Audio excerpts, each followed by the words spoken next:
tout le monde, j'ai intitulé cette nouvelle vidéo trucs et astuces l'ordre des choses. Pourquoi? Parce que lorsque j'ai des élèves en atelier en présentiel dans mon showroom, je leur apprends les techniques de l'aquarelle, les techniques de base, et puis après ils illustrent leur dessin.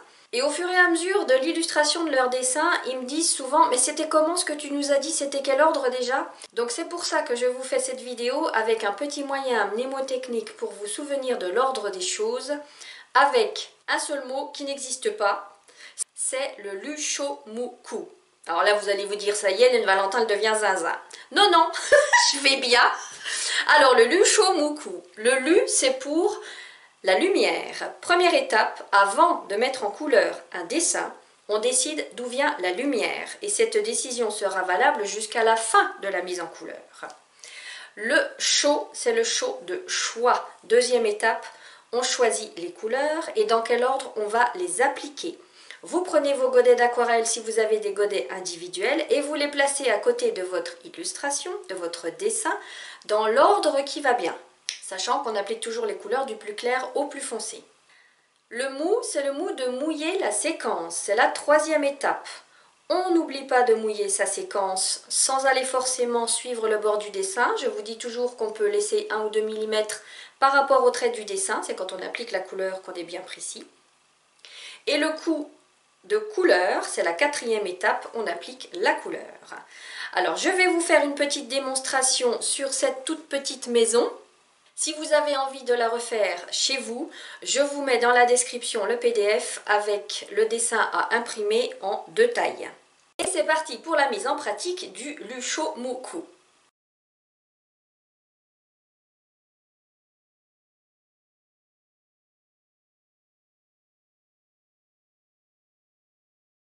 Sur cette illustration, je décide tout simplement que ma lumière vient du haut à droite. Et cette décision sera valable pour toute la mise en couleur. Je vais commencer par mon toit. Je décide que ça va être un toit bleu. Donc, je prépare mes couleurs avec du bleu clair et du bleu foncé, bien sûr. Et puis, je mets de côté aussi du quinacridone magenta pour les mouvements. Donc, je sais exactement dans quel ordre je vais les utiliser. D'abord du bleu clair, ensuite les mouvements, ensuite le foncé. Donc, avec mon gros pinceau, je mouille tout simplement mes tuiles. Donc, ce sont des tuiles en bois.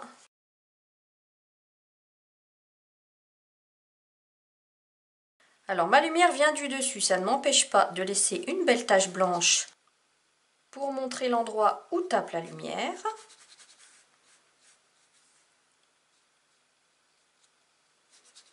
Alors c'est juste une démonstration, c'est pas un atelier. Après, si vous voulez le refaire, vous mettez pause tout simplement après chaque séquence. Vous notez bien dans quel ordre vous utiliserez vos couleurs. Mes mouvements avec le magenta, des petites touches ça et là. Et puis l'ombre avec le bleu de Prusse. Alors il y a l'ombre portée de la cheminée. Donc on n'oublie pas bien sûr que la lumière venant de là, l'ombre est ici bien sûr. Et puis aussi l'ombre portée du fêtage là-haut. Les tuiles viennent un petit peu par-dessus ce toit. Donc il y a une ombre ici aussi. Voilà.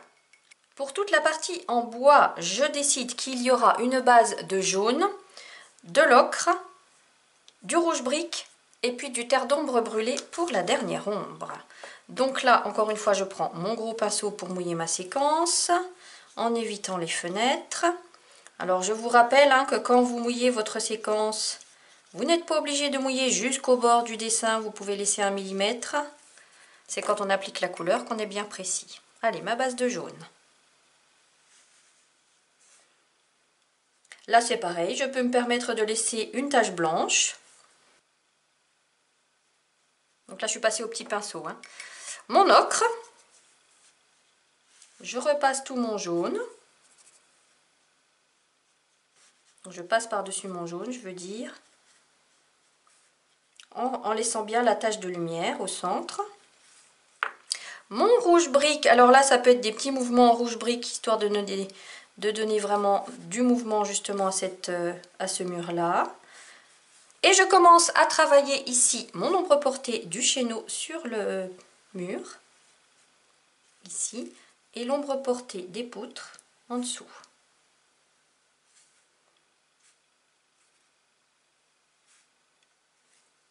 Et ensuite, mon terre d'ombre. Et vous voyez, comme mes couleurs sont prêtes dans l'ordre qu'il faut, et bien il n'y a pas de problème, ça va vite. Je ne rince même pas mon pinceau entre chaque couleur, puisque je vais vers la couleur, une couleur plus sombre. Alors si vous n'avez pas de godet individuel comme ça que vous pouvez sortir de votre boîte, eh ben vous notez tout simplement sur un petit bout de papier quelle couleur vous allez utiliser et dans quel ordre.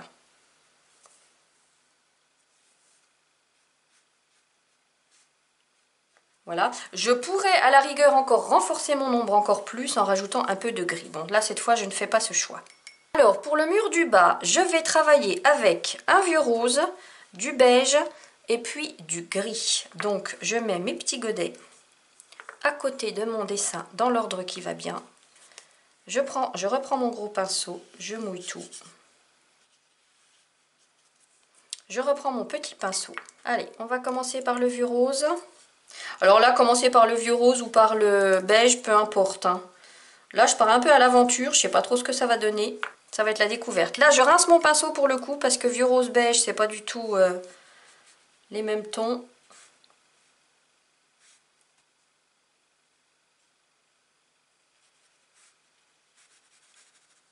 Bon, il n'y a pas assez de rose à mon goût, donc je rince un petit coup mon pinceau. Je vais rechercher un peu de rose pour renforcer cette idée de cette couleur. Hop, et puis avec le gris, on va faire comme si la poutre était un peu en saillie, donc elle a une petite ombre portée ici, avec un peu de gris.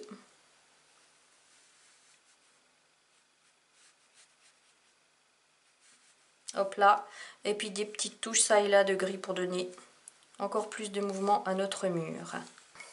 Après, j'aurais pu m'amuser aussi à mettre en couleur chaque pierre, d'une couleur différente, hein. Ça, vous pouvez le faire si vous avez envie de refaire cette maison. Allez, maintenant mon chéneau. Donc ça va être du gris avec peut-être des petits mouvements de quinacridone magenta, je vais voir. Alors ce gris, je ne vais pas le prendre pur, il sera trop intense. Je le dilue dans ma coupelle. Et puis je vais l'appliquer. Là cette fois, je pense que je vais l'appliquer à sec. C'est pas une grande surface. Et puis il y a un petit liseré blanc qu'on peut laisser au centre. Des petites touches de blanc ça et là. Encore une fois pour le mouvement. Et puis je vais chercher mon magenta. Bon, il est un peu trop intense. Donc je vais rechercher du gris. Voilà, quand je vous dis que c'est un jeu l'aquarelle, bah voilà, on est en plein dedans, hein. Hop.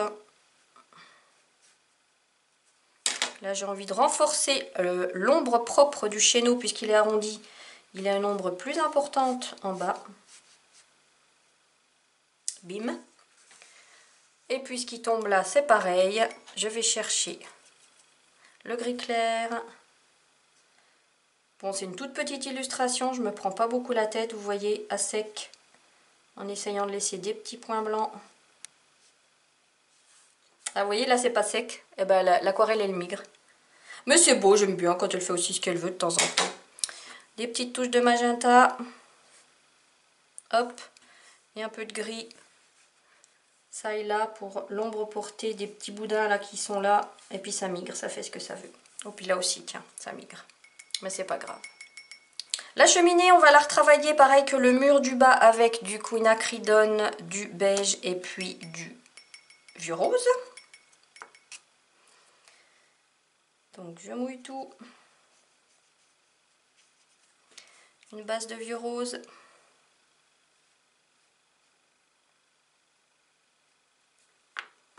Un peu de beige.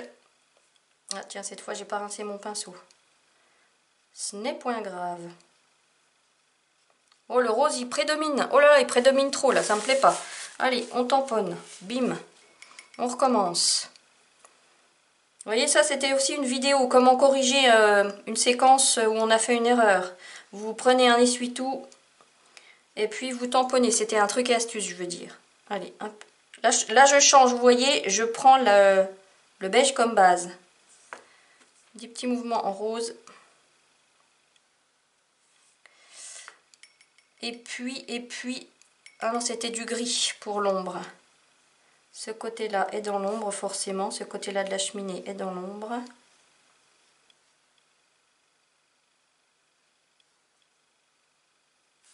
Et puis l'ombre portée de cette partie qui revient en saillie par-dessus, pareil.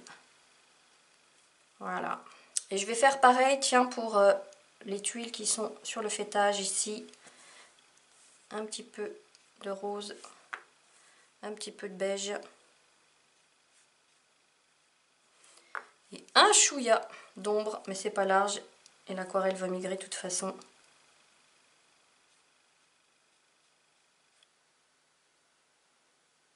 Voilà. Donc vous voyez, ma lumière sur toute l'illustration, elle vient du dessus. Le choix des couleurs est fait au préalable et je pose mes godets dans l'ordre qu'il faut à côté de mon illustration. Je mouille ma séquence sans mouiller jusqu'au bord du dessin, mais en laissant 1 mm parce que ça m'arrange et parce que ça me permet de mouiller la séquence plus vite. Et ensuite j'applique la couleur, là par contre, en suivant bien les bords du dessin. Allez, les petites poutres qui sont là, on va les travailler à sec, c'est pas large. Une base de jaune, un peu d'ocre.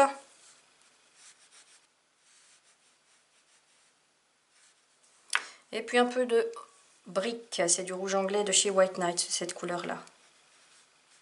Voilà. Et on va faire pareil avec tous les tours de nos fenêtres.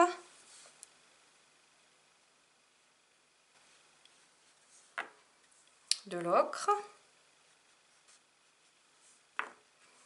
Du rouge anglais pour les mouvements.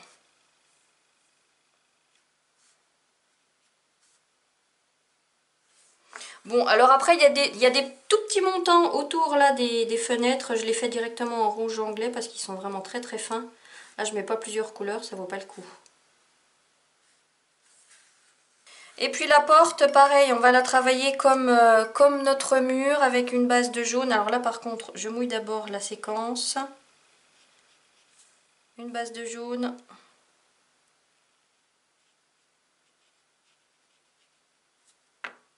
De l'ocre.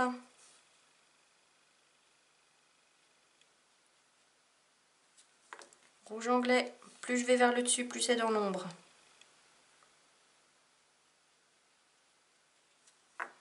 Et je termine avec du terre d'ombre. Et vous voyez que je rince pas mon pinceau entre chaque. Hein. Ça aussi, ça permet de gagner du temps.